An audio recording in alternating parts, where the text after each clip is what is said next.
కుమార్తె కవిత బెయిల్ కోసం బీఆర్ఎస్ ను బీజేపీ వద్ద కేసీఆర్ తాకట్టు పెట్టారని విమర్శించారు తెలంగాణ సీఎం రేవంత్ రెడ్డి.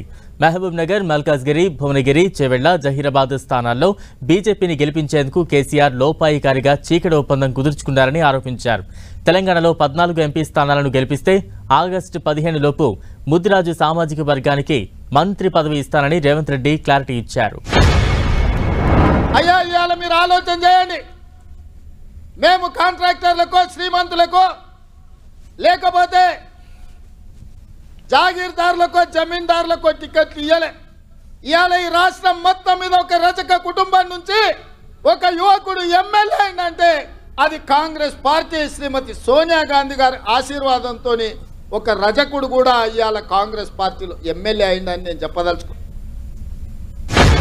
మా జనాభా లెక్క పెట్టండి, మేము ఎంతమంది ఉన్నామో మాకంత నిధులు కావాలని బీజేపీ జనాభా లెక్కలు వేయండి అంటే నరేంద్ర మోడీ లెక్కలేని తనంతో బీసీలకు అన్యాయం చేస్తుంటే రాహుల్ గాంధీ ఇచ్చిన మాట మీద ఈ రాష్ట్రంలో ఉన్న బీసీ జనాభాను లెక్కలు కట్టండి, కులగణన చేయండి, వాళ్ళ జనాభా దామాష ప్రకారం వాళ్లకు నిధులు ఇస్తామని ఇవాళ బీసీ జనాభా లెక్కలు కట్టమని ఆదేశాలు ఇచ్చి అసెంబ్లీలో పాస్ చేసినందుకు రేవంత్ రెడ్డిని ఓడగొట్టాలని నేను అడుగుతున్న మా ప్రాంతంలో పరిశ్రమలు తెచ్చుకునే హక్కు మాకు లేదా అని నేను అడుగుతున్నా.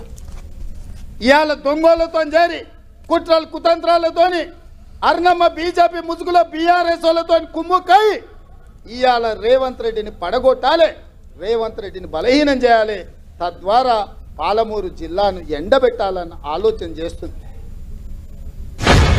నాకు తెలుసు కేసీఆర్ బిడ్డ బెయిల్ కోసం ఇవాళ కాంగ్రెస్ను ఓడించడం కోసం నరేంద్ర మోడీతో చీకటి ఒప్పందంలో భాగంగా మహబూబ్ నగర్, చేవెళ్ల, మల్కాజ్గిరి, భువనగిరి, జహీరాబాద్ 5 పార్లమెంట్లలో చంద్రశేఖర్ రావు నరేంద్ర మోడీని గెలిపించడానికి సుపారీ తీసుకొని బీఆర్ఎస్ కార్యకర్తలు ఇవాళ బొందబెట్టి వాళ్ళ ఆత్మ గౌరవాన్ని మోడీ కాళ్ళ దగ్గర తాకట్టు పెట్టిండు.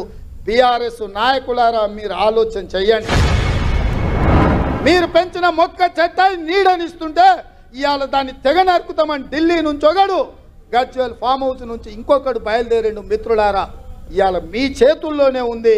మీరు పెంచిన చెట్టు వృక్షమై కాయలు ఇస్తుంది. దీన్ని కాపాడే బాధ్యత మీ మీదనే ఉంది. కాపాడతారనే నమ్మకం నాకు ఉన్నది.